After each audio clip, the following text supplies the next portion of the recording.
modern science itu nggak yang tiba-tiba emerge out of nowhere gitu kan. Jadi tapi dia tuh ada yang mulainya itu termasuk cerita ini. Dia tuh berdiri dari berdiri di atas observasi tradisional lah gitu kan, yang sering ya dianggap ya sebagai mitos ya teman-teman itu kan. Jadi ketika kita mempelajari ya mitos-mitos ini, terutama dalam konteksnya di sini dalam mitos pantai selatan ini, kayaknya kita tuh juga lagi belajar proto science nggak sih sebenarnya? Oke, jumpa lagi dengan kami di Bapak-Bapak Live, di mana obrolan Bapak bukan basa-basi.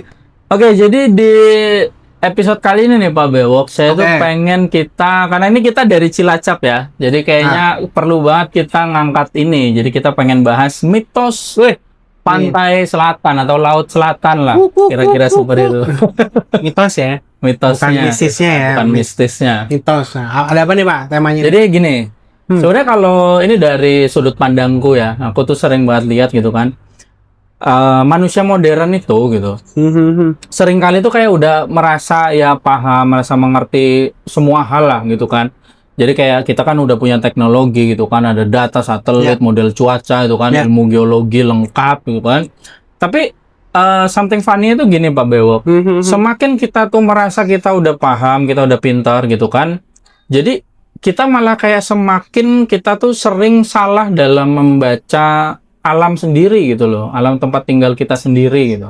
Kepekaan terhadap alamnya gitu ya. Iya, kira-kira seperti itu. Jadi misalnya kayak ya ini tadi laut selatan itu, karena ya kita orang Cilacap ya. Jadi kembali tadi kayak si laut selatannya tadi misalnya gitu kan, kita pikir ini tuh cuma sekedar kayak garis pantai lah gitu kan, padahal mungkin gitu bagi leluhur kita Nusantara terutama ya di daerah pantai selatan ini gitu kan, itu adalah kayak suatu wilayah yang dia tuh punya aturan main sendiri gitu. Ada ya kan? ada rulesnya lah ya. Ada rules sendiri gitu. Dan menariknya sebelum ada istilah kayak tsunami, subduksi gitu kan, ataupun ya lempeng tektonik gitu kan, ya orang-orang Nusantara terutama di pantai selatan ini gitu kan, udah menandai wilayah itu tuh sebagai tempat yang harus dihormatin gitu loh, harus respect sama wilayah itu gitu kan. Bahkan ya ini yang jadi mitosnya itu adalah bahkan mereka itu kan mempersonifikasi gitu loh, si laut ini, si lautan selatan ini dalam ya sosok yang mungkin kita sering dengar, ada Ratu Pantai Selatan gitu kan, ada Nyi Roro Kidul dan sebagainya gitu kan. Dan menurut hematku gitu ya, ini bukan karena suatu hal mistis semata gitu loh, tapi karena itu cara mereka menjelaskan gitu kan ya kekuatan alam yang saat itu mungkin tidak terprediksi gitu loh. Jadi di mana ilmu pengetahuan mungkin belum berkembang secara saintifik sekarang gitu kan, tapi secara apa yang mereka lakukan di zaman dulu gitu kan. Jadi menurut saya ini tuh udah bukan soal tahayul melawan sains gitu kan, ini soal gimana budaya itu membungkus pengetahuan ekologis ya terutama gitu kan, dalam bentuk ya simbol dan mitos. Kira-kira itu yang bakal kita obrolin di episode ini. Jadi langsung aja.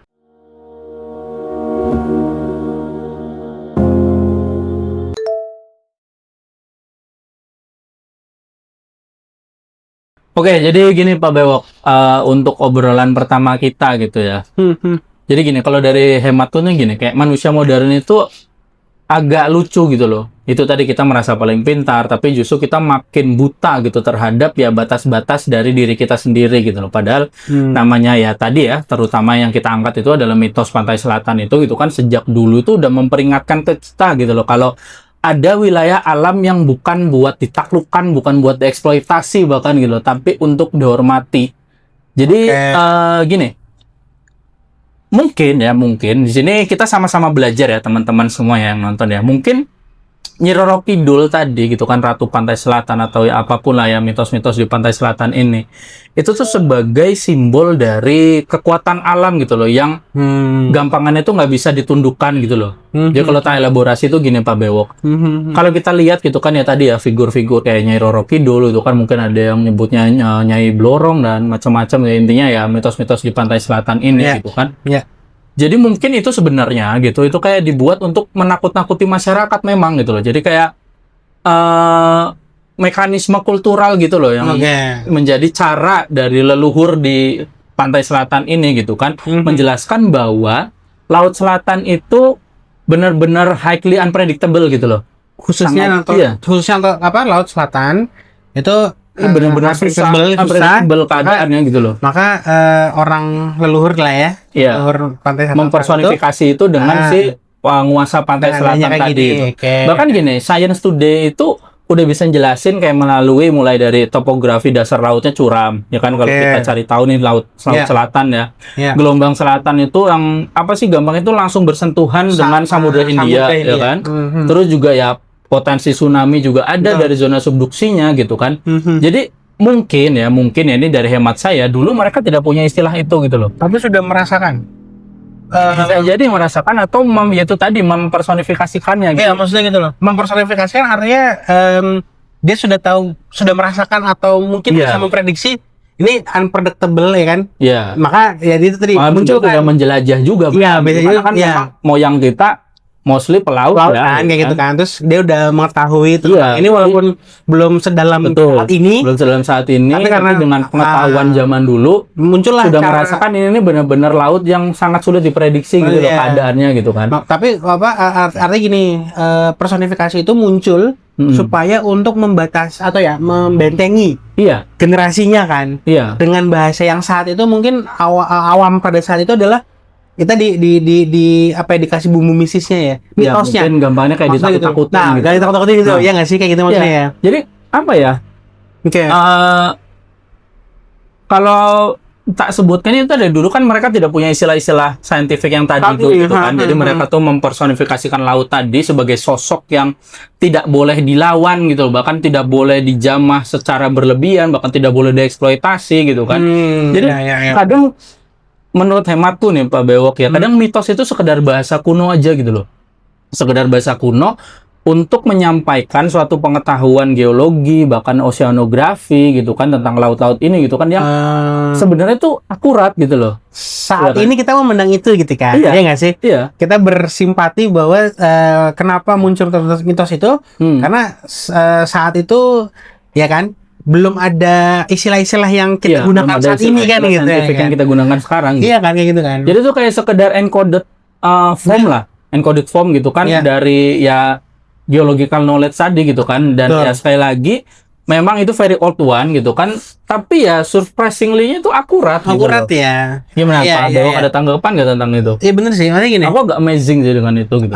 Ya kalau kita ngelihat ya fenomena ataupun ya pembahasan ini gitu ya, kalau ngelihat sudut pandang secara umum ya, tadi aku coba mendalami ya konteksnya bahwa soal penggunaan istilah-istilah yang saat ini belum ada di masa terdahulunya. Saat itu belum ada. Ya saat ini. Bahasa saat ini. Ya bahasa saat itu tuh belum ada. Nah, gitu kayak gampangnya kan. Maka muncullah yang paling gampang gitu ya. Yaudah dikasih tahu dengan jangan ke sana lu. Ada penjaga penguasa lautannya nih gitu kan. Itu kan bisa jadi kayak gitu ya kan. Siapa tahu kan kayak gitu. Artinya kalau backgroundku di ilmu komunikasi hal-hal kayak gini tuh sebenarnya soal pemaknaan. Jadi kalau kita tuh ada satu ilmu ya, di sub ilmu komunikasi itu ada namanya pemaknaan, di mana yang populer itu dibahas ada makna denotasi dan konotasi. Jadi pemaknaan. Aku lagi mau ngomongin dari sudut pandang semiotikanya nih Pak. Kan tadi ada ini ya, kita ngebahas soal simbolisasi dan lain-lainnya itu ya. Bahwa kupikir gitu ya, kalau kita dalami lagi budaya dan cara leluhur mungkin atau orang zaman dulu yang lebih dulu hidup daripada kita berkomunikasi untuk di masanya dan generasi setelahnya dan sampai saat ini gitu ya, maka memang komunikasinya tuh tingkat tinggi yang artinya menggunakan pemaknaan yang konotatif. Konotatif itu tidak sebenarnya. Iya, tidak sebenarnya. Denotasi kan yang sebenarnya gitu ya. Ini konotatif. Mempersonifikasikan tadi. Nah, mempersonifikasi itu dalam bentuk pemaknaan yang konotasi. Iya kan kayak gitu kan. Konotatif tadi ya. Konotatif kayak gitu. Kenapa kayak gitu? Karena tadi sependek kita bahas kayak gini aja, kita nggak tahu nih ilmu pengetahuan oceanografi saat itu sedalam apa.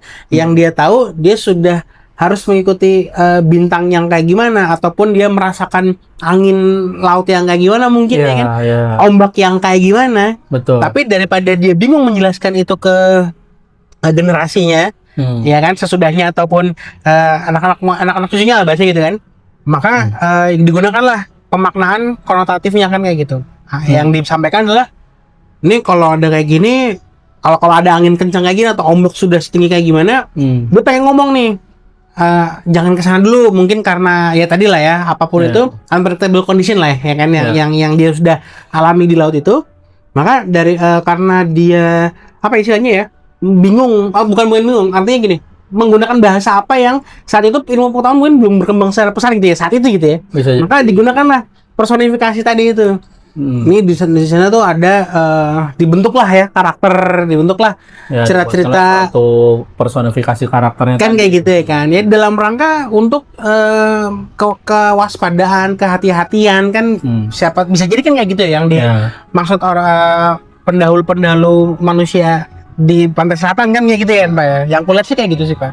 Jadi menggunakan istilah pemaknaan konotatif supaya untuk bisa lebih sederhana menjelaskan ke generasinya ataupun anak cucunya kemudiannya gitu nggak sih? Sekitarnya lah apalagi. Iya kayak gitu kan. Tapi gini Pak Bewok, ada kemungkinan gini nggak sih ya? Karena kalau kita lihat ya cenderung di Asia gitu kan, kayak misalnya bahkan di Jepang gitu, di Cina, dan mungkin ya bahkan di leluhur di Nusantara ini gitu kan, kayak mereka itu sangat-sangat yang menghargai dan menghormati alam itu sampai ya kayak itu tadi, kayak mereka tuh selain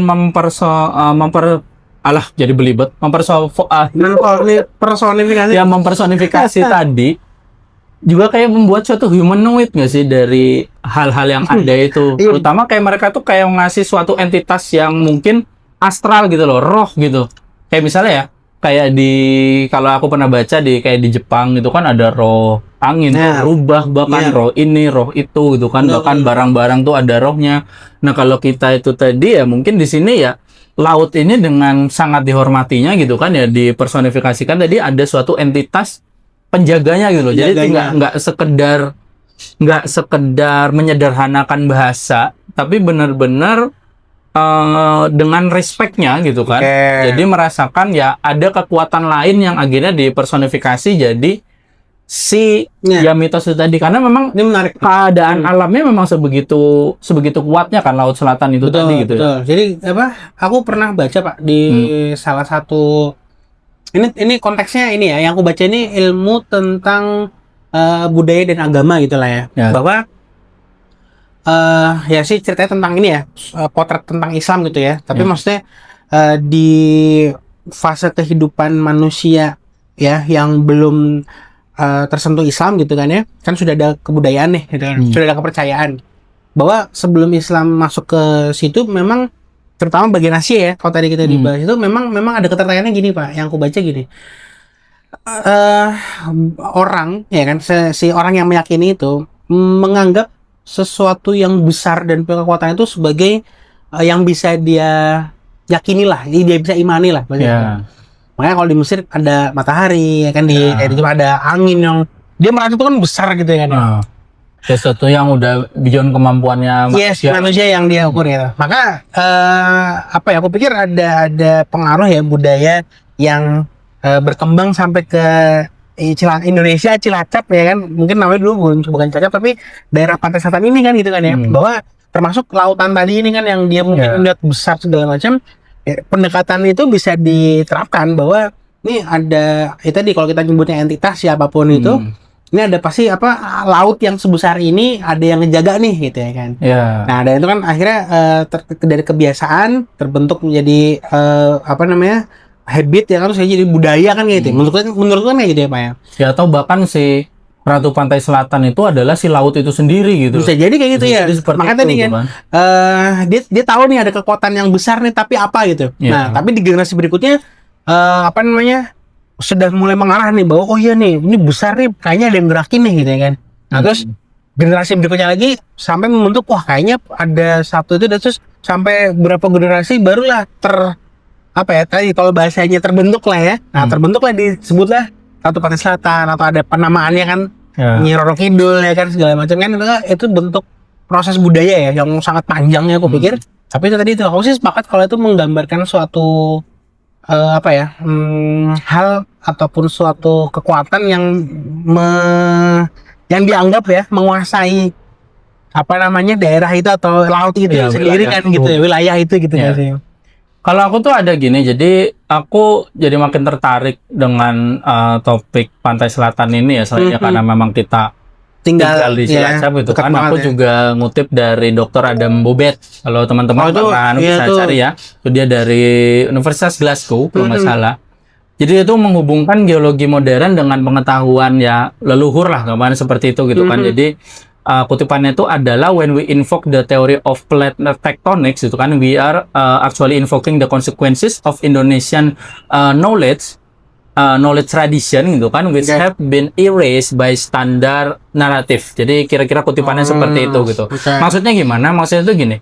Maksudnya itu sebelum ada istilah plate tektonik tadi gitu kan, tektonik, lempengan tektonik itu, terus ada earth deformation gitu kan, ataupun ya tsunami generation mechanism gitu kan. Ya orang-orang di Nusantara ini gitu kan sudah membaca tanda-tanda alam itu sendiri gitu loh. Jadi kalau aku elaborasikan dari si Dr. Adam itu, dia tuh menjelaskan bahwa ilmu geologi modern itu gitu kan ya, tadi seperti mekanisme gempa, tsunami itu kan, terus deformasi lempeng gitu kan. Sebenarnya tuh punya akar dalam cara orang di Nusantara ini gitu kan memahami alam itu tadi gitu, melalui kayak misalnya ritual, kosmologinya Jawa gitu kan, siklus-siklus alam gitu kan. Oh. Jadi kayak itu tuh adalah bentuk awal dari geoscience tradition gitu loh. Ya nggak Iya, sih, iya, menariknya iya, ke arah iya. situ gitu kan. Jadi Iya. modern science itu nggak yang tiba-tiba emerge out of nowhere gitu kan. Jadi Tapi dia memang tuh ada yang mulainya itu termasuk Iya. cerita ini. dia tuh berdiri dari ya apa ya, berdiri di atas observasi tradisional lah gitu kan, yang sering ya dianggap ya sebagai mitos ya teman-teman itu kan. Jadi ketika kita mempelajari ya mitos-mitos ini, terutama dalam konteksnya di sini dalam mitos pantai selatan ini, kayaknya kita tuh juga lagi belajar proto science nggak sih sebenarnya? Iya nggak sih, masuk nggak sih ke arah situ? Iya, bisa juga ada pengaruhnya ya. Iya. Cerita budaya, cerita lokal yang akhirnya menjadi salah satu sudut pandang dalam sains ya gitu ya. Iya. Nah, yang dimaksud ada bobot kan kayak gitu ya kalau Iya. kalau nggak salah ya. Tapi gini sih Pak, kita orang modern nih ya. Maksudnya kita Ya. ngomongin tentang mitos ini di latar belakang kita sebagai apa namanya engineer, sebagai business development ya. Kepikiran nggak sih kayak misalnya, atau bukan kepikiran deh, kerasa nggak sih kalau sebenarnya literally kita di pantai selatan ini gitu memang kadang-kadang kalau lagi ngatin laut tuh ini nggak sih logika kita yang biasa kita lakukan di keseharian kerja kita, Pak Magang rasanya apa sih kalau ngatin laut gitu? Kalau aku pribadi ya, Gimana tuh? ya terlepas ada mitos ini dan aku percaya atau tidak percaya itu kan ini ya soal keimanan ya. Yang aku pikir memang apa namanya ya, ketika bener-bener lagi liburan ke pantai gitu ya, terus ngeliatin pantai selatan, pantai Teluk Penyu nih gitu kan, segede itu gitu kan, ombaknya yang datang ya. Teluk Penyu sih mungkin, pantai Teluk Penyu mungkin nggak terlalu besar ya, Ya, ombaknya, karena udah dipecah. Kalau yang sini Nah, dikit dia ya. itu ada pantai Kemiren sebelumnya Kemiren, antara Cemara Sewu kalau aku nggak salah namanya ya. Oh iya, Itu baru kebuka gitu. Semara itu kan. Iya, jadi Ya, Kemiren. Jalan Kalimantan itu. Ya, Cemara Sewu. Nah, terus di sini. Itu tuh ini Pak, aku pernah ke situ gitu ya sama keluarga Ya, gitu itu ya. ombaknya tinggi-tinggi. Nah, itu ombaknya tinggi. Mas tau kan itu pantai selatan juga kan? Sebenarnya nggak Iya, sampai. masih di selatan. Iya kan, masih kayak cuman berapa kilometer lah dari Teluk Penyu. Maksud yang aku mau bilang adalah kita nih orang yang terbiasa dengan logika ya kan dalam bekerja ini. Iya. Kalau aku pribadi akhirnya merasa ya memang akhirnya ada kalau episode kemarin kita bahas tuh uncertain condition yang kita nggak tahu. Aku pribadi nggak tahu nih Iya. bentuk kalau jalan lobang kita kelihatan lah jalan lobang gitu ya. Iya. Nah itu tuh pantai yang lagi Cemara Sewu itu kayak gimana sih bentuk pantainya? Di dalamnya nggak Ada kelihatan. terjunannya apa enggak kan aku nggak tahu tuh kan. Ya, tapi memang sorry motong Bapak. Sering terjadi kejadian di tempat kita itu kan, ketika ada orang yang berenang akhirnya kegulung itu kan benar-benar susah buat didak. Betul, itu kan karena Emang demografi atau topografi bilang itu, pokoknya itu tuh curam gitu loh. betul. Aku lupa dari istilah. Ya, nanti ini ya sambil Nanti koreksi ya teman-teman ya. Yang aku mau bilang adalah uncertain condition itu ya kan akhirnya mengalahkan logika kita nggak sih, yang Iya. kebiasaan kita bekerja menggunakan logical Aku fun pikirnya thinking gini. ya nggak sih? Dulu waktu zamannya kita SMA itu Oke. tuh aku sama beberapa teman-teman lah, ya ada Codot dan lain-lain ya, you name it lah, gue dulu gitu kan. Itu kan, ini kalau teman-teman ada yang sumuran dan nonton ya, dulu tuh ada anime Ice Shield 21. Oke. Jadi situ jadi main rugby gitu Iya, kan, iya, football iya. gitu, dan Iya, kita seolah lagi latihan jadi lineman gitu loh. Oh, larinya Itu di situ. ombaknya kan lebih dari 2 meter tinggi ya kan, jadi kita maju lalu sampai yang ombak ketinggi Oh, itu tahu ya. bukan lari, jadi kita siapa ya dia terus nanti dihantam sama ombaknya itu. Dari zamannya kayak gitu kan. Zaman itu ketika otak belum mikir, nggak ada masalah, main Oke. aja. Nah, nggak lama dari itu gitu kan, maksudnya sorry bukan nggak lama. Kalau nggak lama dari itu, aku melakukan tindakan yang lebih bodoh lagi maksudnya. Adalah Waktu itu udah lagi hujan-hujan, petir gitu kan, dan tapi udah kadung ada di pantai itu gitu kan, yang Cemara Sewu tadi. Kita berenang, literally berenang, dan akhirnya ada kasur hanyut. Kasur hanyut. Kasur hanyut kita pakai jadi perahu-perahuan. Oke. Dan itu aku baru tahu akhirnya kan itu ombaknya tinggi. Ternyata tuh tingginya kayak gini kan, segitiga kan gitu. kayak gitu Nah, biasanya ya. kita tuh ada di balik segitiga, di mana garis pantai nggak kelihatan. Iya. Sempat panik, untung teman kita yang ini naik di atas perahu, apa di atas kasur itu. Jadi aku terus udah kayak gitu. enggak, kita ngikutin arus arusnya. Kita berenang pakai perahu. Bukan arus yang dari lautnya Nah, gitu. kita kan ombaknya itu segitiga gini. Itu tuh nggak lihat garis pantai, jadi baru tahu gitu. Oh, kita kalau di balik ombak itu nggak kelihatan pantai di mana. Oke. Itu aku sempat panik bertiga itu. waktu itu. Jadi berempat, tapi bertiga yang ya sorry tuh saya agak bodoh gitu kan. Main ke situ aja. Nah, terus apa namanya? Karena ada teman kita almarhum Nanda, itu dia masih di warung. Dia nggak ikutan. Dia teriak, kalian kejauhan gitu sama ibu-ibu warung gitu. Ngikutin suara, kita balik gitu loh. Nah, itu kejadian bodohnya lagi. Cuma gini, akhirnya setelah dewasa gitu kan, dewasa, waktu itu belum kepikiran. Cuma akhirnya tuh aku ke pelelangan ikan. Oke. Ke pelelangan ikan gitu kan. Di situ ada anak ikan hiu. Oke, terus. Kalau ada anaknya kan ada buaya. Maksudnya itu pasti sudah dalam ya, karena ikan itu kan dia bukan dalam ya, karena itu kan emang samudra kan. Itu tuh. Iya, paham. Karena tadi kita nggak tahu, belum pikiran, nggak takut gitu loh. Udah di situ, Pak. Yang aku pikir ya, akhirnya critical point-nya di situ bahwa ketidaktahuan ya kan kita, ya kan. Jika time frame-nya saat itu adalah masa lalu, ya kan. Itulah yang kemudian akan kita, misalnya kita akhirnya jadi leluhur nih. Nah, kita nggak pengen nih hal bodoh ini terulang nih generasi berikutnya kan. Maka diwanti-wanti dong. Karena tuh berapa detik loh dari kita tuh cuma ngikutin kasur ya, bener-bener udah rada ke tengah. Iya. Emang arusnya sekuat itu, arus baliknya gitu. Iya. Apa ya itu tadi kan? Maksudnya gini loh. Kan ya aku bilang ya, critical point-nya adalah kita nggak tahu nih. Iya. Karena kita nggak punya pengetahuan nih tentang apapun yang terjadi dengan bentuk apa namanya pantainya kayak gimana segala macam kan. Iya. Nah itu yang tadi kamu bilang adalah experience itu, ya kan? Iya, diceritakan ke generasi berikutnya dalam bahasa yang mungkin sederhana, yang gampang di saat itu, yang makna konotatif tadi. Yang konotatif tadi kan, gitu kan. Maka berkembanglah di generasi-generasi berikutnya sampai muncul sosok personifikasi yang terbentuk ini, gitu sih menurutku ya, proses budayanya kan bisa gitu jadi. Ya kan?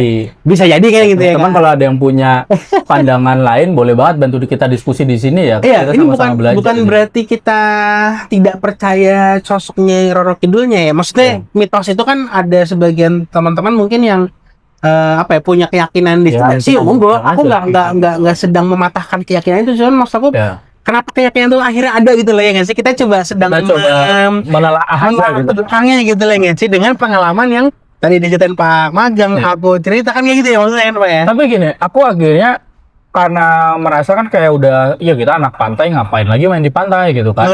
Sampai akhirnya tuh dipaksa ikut waktu itu outing di Karimun Jawa. Baru tahu tuh, oh ada pantai yang kayak gini, kayak kolam renang gitu, tenang gitu. Rata baru gitu tahu ya, gitu, berarti emang pantaiku pantai saya tuh bukan buat berenang gitu. Iya benar. Sangat-sangat berbahaya buat berenang gitu. Iya, Pantai Selatan banyak ceritanya, dan aku pikir ya termasuk ya. Enggak tahu, maksudnya kalau di Cilacap ini kan ada satu apa ya, kegiatan tahunan ya, itu ya sedekah laut. Dan dia sedekah laut tuh nama sebelum ada konflik ya. Sekarang namanya sekarang jadi Festival Nelayan. Ganti nama, tapi ya kegiatannya sama ya. Aku pikir itu Festival Nelayan ya. Ya, artinya itu proses budaya yang akhirnya setelah muncul personifikasi ini, maka apa yang harus diberikan segala macam gitu kan ya. Cuman maksud aku kita ya di Cilacap ini gitu ya, keunikannya itu dari sisi budaya tadi aku bilang itu ya, sorry bukan budaya, dari sisi alamnya tadi. pas Pak Magang ngebandingin dengan tadi apa Karimun Jawa ya kan, terus itu di utara gitu ya kan, di pantai utara tenang ya kan, nggak terlalu apa ya, malah nggak ada ombak yang bergulung-gulung gede banget. Aku malah nggak tahu ada pantai kayak kolam renang gitu. Nah gitu kan, ya maksud aku berarti kan tuh dari situ aja udah kelihatan ya secara nalarnya kita manusia berpikir, akhirnya ada perbedaan yang signifikan ya nggak sih, secara karakter alamnya gitu ya. Nah kalau menurut Pak Magang, ini nggak berpengaruh nggak sih sama mitos yang akhirnya berkembang juga mungkin di pantai utara kayak gitu dengan pantai selatan? Kalau di pantai utara aku belum pernah tahu ada mitos. Iya, artinya iya, nggak apa-apa. Artinya apa ya tadi aku mau bilang, uncertainty condition antara utara dengan selatan tadi kan memunculkan proses yang panjang, akhirnya sangat personifikasinya gitu. Iya, akhirnya di selatan ini jadi dipersonifikasikan aja sosok penguasanya gitu. Betul kan kayak gitu. Ya memang ada kemungkinan ya karena seperti itu tadi di mana lautnya itu benar-benar unpredictable gitu kan. Iya kan. Dengan segala, dan gini loh. Kalau kita tarik dari garisnya pantai selatan di sisi Jawa ini ya, di Pulau Jawanya ini. Kalau Bali tarik itu masih nabrak Australia loh. Oke. Kalau di Jawa ini tarik lurus udah putus selatan. Iya. Benar-benar segede itu gitu loh. Yang berarti itu juga tempat migrasi hewan-hewan besar gitu kan, setauku ya. Iya. Dan itu tadi ya benar-benar keadaannya sangat-sangat tidak terprediksi gitu loh, karena ya lautan yang sangat besar itu tadi gitu. Ya mungkin karena kekuatan laut yang sangat besar itu, kekuatan alam itulah yang akhirnya dianggap kalau inilah penguasanya gitu loh. Jadi kalau aku merasanya kayak sebenarnya ya sosok Ratu Pantai Selatan itu tadi gitu kan, itu si lautnya itu sendiri gitu loh. Iya. Jadi kan bisa jadi kan, makanya proses yang panjang tadi. Dia gambarkan lah sosok ini yang kuat atau tapi bukan ini ya, artinya gini loh. Apa tuh? Pernah kita diskusikan kalau Pantai Selatan ini, Nyi Roro Kidul dengan Ratu Pantai Selatan katanya dua person yang berbeda ya, benar nggak sih? Atau gimana? Ini ada beberapa literatur yang bilang itu dua hal yang berbeda. Jadi Nyi Roro Kidul itu bagiannya apa dan dia masih nginduk ada lagi sosok ratunya gitu. Oke. Tapi yang nggak tahu benar atau enggak baca. Cuma artinya ada kekuatan besarnya tadi itu, makanya betul. Sosok ratunya ini gitu ya. Yang kalau nggak salah itu dipanggilnya Ibu Ratu. Kalau yang Nyi Roro Kidul ini bukan Ratu Pantai Selatannya. Dia kayak perwakilannya gitu. Apa sih? Menteri. Masih pejabat-pejabatnya lah gitu. Artinya Nyi Roro Kidul ini adalah sebuah reference personifikasi lain dibanding kekuatan besar tadi yang akhirnya muncul jadi nama Ratu Pantai Selatan gitu. Maksudnya kayak dia tuh yang setauku penghubungnya antara penguasa yang di tanah Jawa dengan keadaan di lautnya gitu loh. Setauku kalau yang Nyi Roro Kidul, teman-teman boleh koreksi ya. Ya, itu kita sambil belajar ya. Maksudnya terlepas aku mendalami mitos itu, tapi yang aku mau bilang adalah sebenarnya obrolan kita ini nggak sih Pak, isu yang kita angkat ini juga soal lingkungan nggak sih, atau bener-bener ini hanya untuk warning aja nih? Kalau aku lebih ke arah lingkungan sih. Memang ini ada. Aku tuh dalam hematku ya, mitos-mitos apapun itu kayak misalnya di gunung ada ini, di laut ada ini. Aku sangat-sangat menghargai itu gitu loh. Karena seperti di episode sebelumnya ya kita pernah bilang dengan segala pengetahuan kita sekarang yang kita bilang terlalu kuno itu dulu itu masih ya mohon maaf kurang pintar itu selain kuno tuh apa sih bahasanya tuh kayak primitif. Ya primitif gitu kan. Tapi dengan mitos-mitos itu alamnya kejaga, sesimpel itu gitu. Poinnya di situ ya. Alamnya kejaga. Jadi gini. Sakralitas itu tuh udah kayak jaring sosialnya ekologis lah. Jadi jaring sosial dan ekologis lah gambaran segitu. Jadi gini, konsep sakralitas itu kan sebenarnya kalau aku bilang tuh udah kayak sosial, ekologikal, safety net. Dia benar-benar jaring yang ngebatasin itu loh, masih berdiri di situ gitu. Jadi dengan menyebut suatu tempat itu sakral gitu kan. Seringnya seperti itu kan. Jangankan suatu laut yang besar atau gunung yang tinggi. Kadang pohon belakang rumah aja masih bisa kita bilang sakral itu, cuma gara-gara biar mungkin ada adik kecil, ada anak kita tuh nggak main-main di situ ya. Jadi konsep sakralitas itu tadi itu kan dengan menyebut suatu tempat itu sakral gitu kan. Ya leluhur-leluhur kita gitu kan. Sedang berupaya untuk dia tuh kayak otomatis menjaga. menciptakan suatu boundaries gitu loh. Suatu batas ya nggak sih Pak Bebok? Di situ kan berarti nanti mencegah nih para manusia itu untuk mengakses area berbahaya, terus juga mencegah untuk eksploitasi berlebihan ya kan, terus juga menjaga zona ekosistem itu tetap utuh gitu kan. Jadi itu kan menciptakan buffer zone gitu loh terhadap alam liar ini gitu loh. Gampangannya seperti itu ya nggak sih? Oke deh. Berarti sebenarnya dalam upaya menjaga, jadi gini, experience yang akhirnya tadi memunculkan satu pemaknaan konotatif yang akhirnya menjadi mitos ya. Itu sebenarnya punya tujuan juga yang akhirnya ngebantu menjaga lingkungan gitu kali ya maksudnya ya. Aku pikir mungkin sebenarnya tujuannya itu. Malah tujuannya itu mungkin gitu ya. Mungkinnya teman-teman boleh koreksi kalau ada yang punya literatur lebih jelas. Ya. Kalau aku sih memandangnya dua hal ya. Satu, experience ya. Lebih ke experience yang tadi dirasain. Experience. Ya kan? Dari situ memunculkan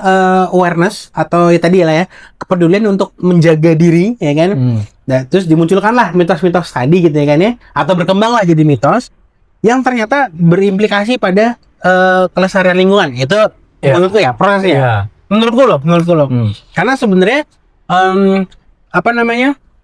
Aku nggak tahu ya Pak ya. Maksudnya gini, orang pada masa itu melakukan eksplorasi ataupun ya eksplorasi ya, menjelajah lah lautan gitu sampai akhirnya merasakan pengalaman tadi itu, experience tadi itu kan sebenarnya punya tujuan tertentu gitu kan ya. Apapun itulah, aku nggak ngebahas spesifik, tapi lebih ke pasti ada tujuan tertentu. Entah menemukan sumber daya, apa bener-bener untuk pengetahuan kan gitu kan ya. Maksudnya ketika berlayar gitu loh, menjelajah gitu kan. Tidaklah ketemu experience laut selatan yang tadi besarnya gitu. Seganas itu bahasanya kan gitu. Nah, maka yang diceritakan adalah menceritakan pengalamannya yang pada generasi berikutnya ya terjadi proses budaya sampai muncul mitos kan tadi sampai situ. Tapi sebenarnya dengan mitos itu punya implikasi gitu loh, ya kan, punya impact gitu loh terhadap kelestarian lingkungan tadi gitu kan. Iya. Bahwa dia gitu kan. Sorry, aku sering lihat ya gini ya, wilayah-wilayah yang dianggap sakral itu tadi, yang dikuasai dengan entitas penguasa laut selatan itu, coba dilihatin deh. Itu mesti kan garis pantai yang curam jelas. Wilayah ini aja tuh garis pantai yang curam ya kan. Tiba-tiba iya kan. Terus gitu ya. Area rawan ombak gede. Betul. Kita udah rasakan di pantai itu ombaknya kira-kira gitu kan ya. Zaman yang nggak mikir dulu asik-asiknya sekarang anjir. Kan dulu berat kan. Betul. Nah, terus juga kan bagian hutan pantai yang sebenarnya perlu dilestarikan gitu, ya nggak sih? Iya kan kayak gitu kan. Iya kan. Jadi in a way itu jadi kayak ya menyebut suatu tempat itu sakral tadi itu ya emang caranya apa ya, kayak misalnya itu ngomongnya itu ancient environmental policy lah, ya nggak sih? Iya, bisa juga. Dan itu tuh jauh sebelum ada ya konservasi gitu kan, belum ada sustainability gitu kan. Jadi sakralitas itu menurutku ya, di hematku tuh jadi kayak teknologi sosial ya untuk menjaga alam tadi gitu. Teknologi sosial untuk menjaga alam ya kan. Dan itu tuh sesuatu yang sebenarnya mungkin ya dalam hematku tuh lebih canggih dari yang kita kira gitu loh. Pendekatannya lebih ke arah konotatif tadi ya. Iya, kayak gitu kan. Iya kan. Makanya kalau dari literasi yang aku baca nih Pak ya, akhirnya proses, kenapa tadi aku bilang ada proses yang berangkat dari experience tadi dan berdampak pada menjaga lingkungan tadi gitu kan ya. Karena ternyata menurut literasi yang aku baca dan aku relate gitu ya, bahwa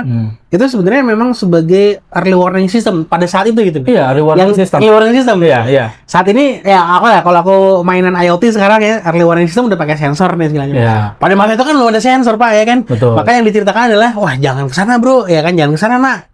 Ada ini ya, misalnya ini kan lagi gini, mungkin lagi ada ini, ada sosok itu gitu kan. Jangan pakai baju hijau karena itu betul begini. Iya kan kayak gitu. Kan?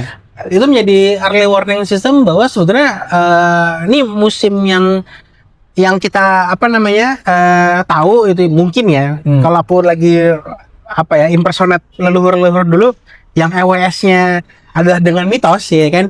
Ini dia ngerasa nih, wah ini angin lagi kencang, ombak setinggi itu, terus dia mungkin bergulung-gulung. Nah dia early warningnya kayak gitu, dan dia menceritakan ke anak-anaknya, nih Ibu Ratu lagi datang nih, atau lagi apa nih, deh jangan di situ deh gitu ya kan. Lagi galau mungkin. Aku nggak sih ya, mungkin ada yang kena. Nggak, artinya itu menjadi sistem kan, early warning kan. Early warning. Yang saat itu belum ada sensor kayak sekarang kan kayak gitu ya sih.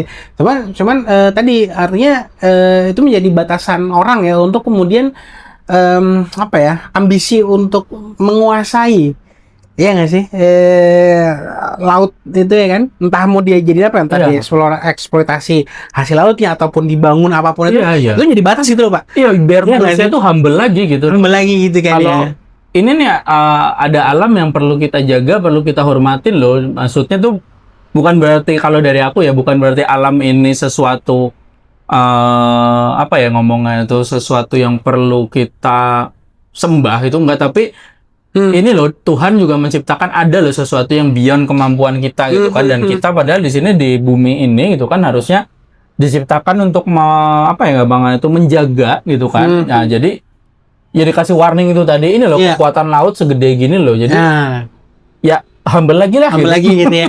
Jadi ingat ini, kalau kita buka sedikit nih ruang diskusinya mendekati ke faktor agama, religi kayak gitu Pak. Memang sebenarnya ada kaitannya pasti ya, bahwa laut itu disebut sama Allah gitu ya, di firman Allah itu di Al-Qur'an pasti kan ya. Yang ataupun hadis itu kan, yang aku ingat tuh ini loh. Kalau disuruh nulis nikmat Allah pakai tintanya itu adalah air laut ya kan, nggak akan bisa gitu kan. Artinya yang aku bilang adalah laut itu memang sudah menjadi sebuah entitas. Ya, penggambaran sesuatu yang besar. Yang besar kan ya gitu kan. Iya kan. Bahwa ya kalau memang faktor lingkungan menjadi isu yang dibahas gitu kan ya. Ya aku sepakat sih bahwa kita jangan apa ya, egois untuk mengeksploitasi alam termasuk laut gitu nggak sih Pak? Iya. Ya kalaupun mengeksploitasi paling nggak ada bentuk apa ya, tanggung jawabnya nggak sih, kayak mengembalikan ekosistemnya lah ya kan. Iya nggak sih, kayak ikannya kita ambil nih, tapi ya kita juga melakukan konservasi ikannya di apa ya, dikembalikan lagi kan gitu kan. Di apa sih bahasanya, dibudidayakan lagi lah kan gitu kan ya. Nanti jadinya ya bisa dikembalikan ke alam gitu. Betul. Ini kita ngomongin kayak gini karena konteksnya di laut ya, kita deket banget sama laut. Itu nggak sih, itu nggak sih. Pantainya dari sini jalan kaki sampai ya? Sampai. Kan ada itunya dulu 2,4 kilo ya kalau nggak salah dari SMA ya. Maksudnya apa namanya? Tes kebugaran tuh. Nah, ya lari dari kota ke di pantai. Iya kan, dari kota ke pantai itu bisa jalan kaki banget kan gitu kan. Iya, ya. Dan gini soal Pak Bewak tuh. Jadi gini. Kalau aku tuh jadinya kepikiran kayak kita kan menjaga alam gitu kan sebagai bagian dari etika budaya lah. Jadi kayak itu bukan sekedar kampanye modern aja gitu loh. Betul. Ya kan hari ini kita bicara tentang climate change, ya kan, terus kita bicara tentang sustainability, kita bicara tentang ecological ethic, ya kan, terus juga kita bicara tentang yaitu tadi lah environmental responsibility gitu kan. Tapi konsep itu tuh bahkan yaitu tadi kalau yang aku jadi merasa ini sesuatu yang luar biasa, itu udah ada dari ratusan tahun lalu gitu loh. Dalam budaya leluhur kita di Nusantara yang gitu kan ya, mulai dari bentuk larangan, mitos gitu kan, terus juga ritual penghormatan terhadap laut itu sendiri atau terhadap gunung gitu kan. Kalau konteksnya di video episode kita kali ini berarti terhadap laut gitu kan. Terus juga ya narasi tentang ya ada wilayah yang harus dihormati gitu, akan dijaga gitu kan. Jadi kayak ya modern science itu mungkin bilang ya jangan eksploitasi garis pantai itu secara agresif gitu kan. Tapi mitos di pantai selatan itu kan udah bilang dari dulu gitu loh. Kalau misalnya ya ini wilayah dari entitas penguasa ini loh gitu. Hormatin batasannya gitu loh. Jangan macam-macam gitu kan. Jangan kelewatan gitu. Jadi apa ya, kayak mitos itu sebenarnya bukan kuno gitu kalau melihat dari fakta ini ya. Itu jadi kayak mitos itu bukan suatu hal yang kuno gitu, tapi itu tuh cara budaya untuk ngajarin kita gitu kan. Ya masalah tadi, masalah kebijaksanaan lingkungan lah gitu kan, jauh sebelum ya dunia mengenal istilah-istilah ya yang terkait dengan environmental science masih Pak Bewok. Iya benar-benar. Makanya menariknya gini Pak, kalau tadi ngomongin soal ya eksploitasi terus kemudian entitas yang berkuasa ya bahasa kayak gitu kan ya. Kalau apa ya, ngelihat pakai sudut pandang atau kacamata yang keilmuanku ini, business development ya gitu ya. Itu sebenarnya ini ya, kita lagi sedang berupaya untuk membangun kerjasama gitu, partnership gitu ya. Tadi kan aku bilang ya, kalau kita mengamini bahwa laut itu memang apa ya, sebagai kekuatan yang besar gitu ya, maka muncullah tadi sosok Ibu Ratu gitu misalnya kan. Muncullah sosok personifikasi tadi itu misalnya ya. Maka kita sebagai orang yang tinggal di darat ketika ingin melakukan eksploitasi di laut misalnya gitu kan ya, kan kalau dari sudut pandang business development kan akhirnya melakukan partnership dulu nggak sih? Maksudnya kayak ini sudut pandang ini sudut pandang yang lain gitu ya. Aku coba kasih sudut pandang yang lain bahwa tadi apa namanya kita kalau tadi yang kembali ke sudut pandangnya siapa Adam Bobet tadi itu ya, bahwa itu kan nggak tiba-tiba muncul aja gitu ya kan? Ya, sains modern tidak tiba-tiba muncul. Nah maka kekiniannya nih kalau aku bilang sih liarnya pemikiranku adalah ya kalau kita mau ngapa-ngapain laut gitu ya paling nggak inilah ada cara Jawa itu ada tata keramanya lah gitu. Ada unggah-ungguhnya ya kan. Kayak tahu batasannya. Ini bukan berarti aku ini ya mendukung tentang apa namanya sedekah lautnya tadi itu enggak. Cuma lebih ke ini tadi loh, awareness untuk kita mengerti nih. Ini laut nih ya kan. Ya pasti kepemilikannya Allah gitu kan. Kalau dari keimananku kan. Artinya aku tahu nih aku mau membuka usaha di pantai misalnya atau aku mau mengambil apa namanya? Hasil laut kayak gini kan, ada batasan dan ada ego yang harus kutahan bahwa ini bukan punyaku ya kan, maka partnershipnya adalah tadi aku ngambil sebagian nih, maka aku punya tanggung jawab untuk mengembalikan lagi atau ke alam. Iya, atau paling enggak aku sadar bahwa dari sekian laut yang atau dari sekian ikan yang bisa aku ambil mungkin hasil ini harus aku bagikan dalam bentuk sedekah yang lainnya mungkin kayak gitu loh. Jadi sudut pandangnya adalah bukan untuk menguasai literally menguasai semuanya nih, karena tadi ada kekuatan yang kita aware ya kan, bahwa ini bukan punya kita loh gitu ya kan, paham ya maksudnya kan Pak ya? Misalnya gitu ya. Karena gini loh Pak, dibandingkan dengan yang di utara ya, pantai yang di utara ini sudah jadi nasional sih, itu bahwa rilis loh apa namanya petak-petak kotak pakai bambu itu nggak sih? Sorry, maksudnya kita sebut nama nggak usah kali ya. Maksudnya ada satu kawasan di pantai utara ya, dekat Tangerang itu udah di kotak-kotakin Pak. Itu masih air laut sebenarnya, masih pantai loh Pak. Oh yang itu? Iya. Nggak, maksud aku ya teman-teman ngerti lah ya. Paham ya, itu sudah bahkan ya kalau aku nggak salah baca berita ya, ada sudah ada sertifikat tanahnya dan itu SAM, maksudnya hak milik ya. Dan maksud aku yang tadi ku bilang ini adalah konteksnya tadi loh, ngebandingin dengan fenomena yang terjadi di daerah utara tadi itu, ya kan? Menurutku itulah bentuk eksploitasi yang akhirnya ingin menguasai itu loh Pak. Ya.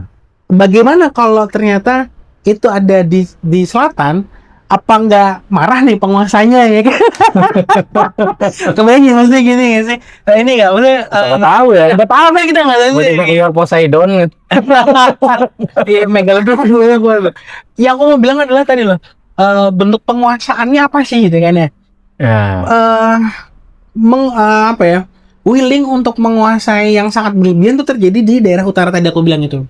Ya, tapi kan? Kita terlepas mendiskreditkan itu ya. Mendiskreditkan itu ya. Aku nggak fenomenanya udah terjadi. Fenomenanya udah terjadi. Makanya nggak sebut namanya, nggak usah lah ya. Maksudnya kita mungkin sudah, karena itu sudah internasional sih aku pikir gitu kan ya. Nah, yang tadi kamu bilang, ketika orang-orang di sana yang menguasai utara tadi itu ya kan, mungkin dia tahu nggak sih kalau atau mungkin kejadiannya bukan di utara tapi di selatan. Ya kan, sedangkan di selatan ini punya mitos yang akhirnya terbentuk dari prosedur yang panjang tadi. Ketika tiba-tiba marah nih penguasanya, ya kan? Apa yang akan terjadi gitu kan? Ini kan kayak yang kita cuma bisa itu yang kembali aku bilang itu tadi gitu loh. Ya, mudah-mudahan di sini tidak terjadi sampai yang kotak-kotak itu tadi. Ya, kan gitu kan. Itulah ya, maksudku dengan segala pengetahuan yang ada gitu kan, dimana kita sudah bisa mencari tahu, udah bisa melakukan scanning, tracing gitu kan tentang keadaan ekologi di negara kita, di pulau yang kita tinggalin gitu kan. Ya berapa banyak dari pengetahuan itu yang akhirnya hasilnya alam dieksploitasi. Iya. Sementara ya dengan satu yang tadi mungkin masih kalau disebut tadi sebagai proto science aja, tapi lebih sering dianggap sebagai hal yang primitif, hal yang cenderung mohon maaf agak kuno, bodoh, dianggap bodoh gitu kan. Tapi alamnya terjaga loh gitu loh. Sekali lagi isunya alam ya terjaga dengan cenderung lebih terjaga lah ya, walaupun ada juga kasus-kasus yang ya terjadi kayak misalnya mungkin kotor dan segala macam. Iya. Ini kalau di pantai selatan isunya kotor tuh. Iya. Kan kalau ngomongin pantai kemarin kan bulan lalu ya kalau nggak salah kan ada Pandawara kan tuh datang ke Cilacap tuh ya kan. Ya memang kalau itu ya akhirnya isu Aku pikir ini ya bukan sebuah eksploitasi tapi memang itu dampak ya dari hal yang lain. Cuman dilalah muaranya itu di pantai kan. Jadi Iya, sampahnya muaranya di itu pantai. banyaknya di pantai sih. Itu sih ya aku pikir hal lain lah gitu kan ya. Ya karena emang kalau nggak salah emang itu jalurnya dari mana-mana sih ya. Kan Cilacap nggak cuman pantainya toh tapi memang apa ya dikelilingin ini loh kanan kirinya Iya, Cilacap tuh samudra. bukan apa Oh, bukan. sungai. Oh ya. Sungai Citandui sama apa tuh Apa? yang Serayu kan. Ayo ya. Serayu di timur, Citandui di barat, muaranya ke laut. Nah, jika daerah aliran sungai ini kemudian ada sampah, sampahnya berjalan ke laut, ombak dari laut mendorong ke pantai di Cilacap. Ya udah pantai Cilacap kotor gitu maksudnya gitu ya Oh. kan. Ya sebenarnya Dari aliran itu ya. aku punya teman-teman di komunitas yang punya penelitian tentang sampah di Pantai Teluk Penyu tuh asal dari mana itu ada risetnya Ada dan riset, itu salah satunya dari situ. salah satunya itu bahwa kesadaran masyarakat untuk membuang sampah dalam rangka menjaga lingkungan itu memang masih minim literasinya gitu ya kan. Ya kalau itu udah Ya itu udah ya aku pikir fenomena udah terjadi iya, ya. bisa gitu kan. Nggak perlu gimana lagi apalagi sugar coat gitu kan. Iya Udah gitu. terjadi. Wah seru juga nih kalau ngebahas mitos tapi pakai sudut pandang keilmuan yang bukan mistis sih gitu. Kita coba belajar sih gitu. Sambil belajar ya. Ada yang mau ditambahin lagi ya, Babok? Jadi gini, ini tuh bakal panjang. Aku pikir kita bakal bahas lagi nanti di episode selanjutnya Iya. masih bahas ini untuk lebih dalam lagi. Yang ini ada yang mau ditambahin lagi nggak? Aku pikir sih itu ya, makanya aku sudut pandangku ku coba nggak cuma satu soal mitosnya ya bahwa tadi udah aku jelasin ya. Bagiku mitos itu sebuah proses budaya yang panjang gitu kan dari Ya. experience yang dirasakan. Tapi lebih dari itu pasti ada sudut pandang lain nih yang akhirnya mitos sih mitos gitu ya kan. Ya mungkin teman-teman nih yang punya pendapat tentang Ya. mitos tadi itu kenapa akhirnya ada personifikasi yang tadi disebut ya kita bahas tadi itu. Aku pikir akan lebih menarik nih kalau teman-teman bisa ikut komentar nih ya atau ikut bisa memberi diskusi bareng lah. iya ikut Masukan memberi buat kita insight, gitu. memberi masukan gitu aja sih Pak. Itu sih. Karena kita sama-sama belajar ya. Iya benar. Ya kalau aku sih gini ya Pak Bewok. Jadi ya kalau misalnya harusnya dari yang kita obrolin tadi, kalau kita lihat mitos Pantai Selatan ini jadi kayak bukan sekedar hal mistis loh. Bukan Mitosnya memang gitu kan, tapi Ya. jadi kayak bukan sekedar hal mistis aja gitu loh. Tapi ya itu tadi itu adalah cara leluhur di tanah Pantai Selatan ini gitu kan mengajarkan ilmu tentang ekologis itu tadi gitu Iya, kan iya, tentang benar. bumi bahkan itu kan dengan bahasa simbol. dengan bahasa simbol. Ya kan dengan bahasa Nah, simbol dan ya sesuatu yang dipersonifikasi dan Iya. makna yang konotatif seperti Pak Bewok jelasin tadi ya kan. betul. Dan yang tentunya itu menunjukkan bahwa ada batas nih, ya nggak sih? Ada batas gitu kan, ada ritme alam, Ya. terus juga ya ada wilayah yang harus kita hormati gitu kan. Kalau kita tuh pengen ya kita hidup secara selaras gitu. Ya nggak sih? Iya benar. Kalau aku simpulkan ke arah situ sih. Jadi ya itulah ya untuk di part pertama ini Ya. karena ini akan lebih panjang, kita bakal lanjut ke episode selanjutnya untuk masalah mitos Pantai Selatan ini. Mantap. Dan sekali lagi kalau teman-teman ada yang punya masukan tentang apa yang kita bicarakan sekarang gitu kan, boleh banget komentar. Jadi kita sama-sama belajar, kasih tahu kita juga, jaring kita juga gitu kan. Atau ada yang mau diskusi silakan, curhat-curhat juga di situ silakan gitu kan. Dimana ya sekali lagi tumbuh terus bersama kami di Bapak-Bapak Live karena obrolan Bapak bukan basa-basi. Wassalamualaikum warahmatullahi wabarakatuh. Dadah.